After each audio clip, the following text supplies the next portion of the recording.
Når Nikolaj Ovesen er på arbejde i dag, så ser det sådan her ud. Men for bare et par måneder siden så det helt anderledes ud, nemlig sådan her. For der var han i Canada for TSU, hvor han arbejdede for det canadiske vognmandsfirma ADCS og fik lange ture til USA. Nu er han hjemme igen. Det er anderledes, men det er på en måde, så er det også rart at være tilbage. Hvad er det bedste ved at være afsted? Det bedste, det var egentlig det, jeg oplevede.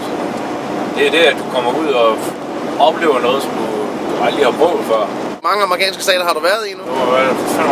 Jeg tror, det var 28 forskellige stater. Du har kørt i? Ja, noget jeg har besøgt, ja. Og hvor mange kanadiske? 4. Hvad var den længste tur? Ja. Hvad var den længste tur, du kørte i Canada? I selve Canada? Jamen, det er sådan set til Toronto og tilbage igen, så det er sådan 3,5 tur. Det er bare en smuttur derovre? Ja, det er bogstaveligt talt. Jeg kører lige til Toronto, og så er jeg tilbage igen i overmorgen. Det er jo selvfølgelig lidt anderledes end herhjemme. En lille smule. Fordi det ville have taget os 5 dage at køre den samme tur herhjemme, jo. Hvordan synes du om firmaet ADCS derovre? Hvordan var de arbejde for? Det var rigtig rart at arbejde for. Simple, og de forstår, hvis man løber ind i nogle problemer, så prøver de at hjælpe en på den bedste mulige måde. Det er stadig den samme branche, men det er en anden måde, de kører den på.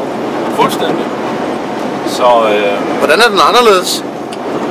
Jamen, du bruger 95% af din tid på egentlig at køre. Du kommer ikke til at håndtere dit eget gods på samme måde.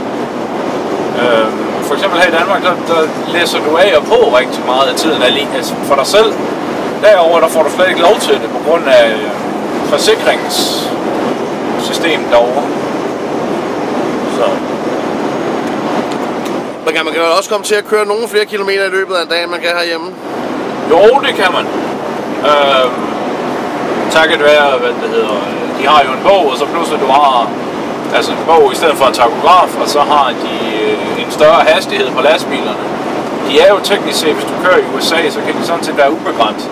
Det vil sige, at så ligger de og kører lige så hurtigt som personbiler. Det er fedt nok. Ja, det er sådan set ikke så skidt. Altså det, at du bruger så meget tid alene, det gør jo, at du har meget frihed. Altså disponenterne, de er ikke i nakken på dig konstant. De giver en rum og tillid til at tro på, at det man laver, det er det rigtige. Hvad vil du sige til folk, der overvejer sig afsted? Jamen jeg vil sige, tag afsted.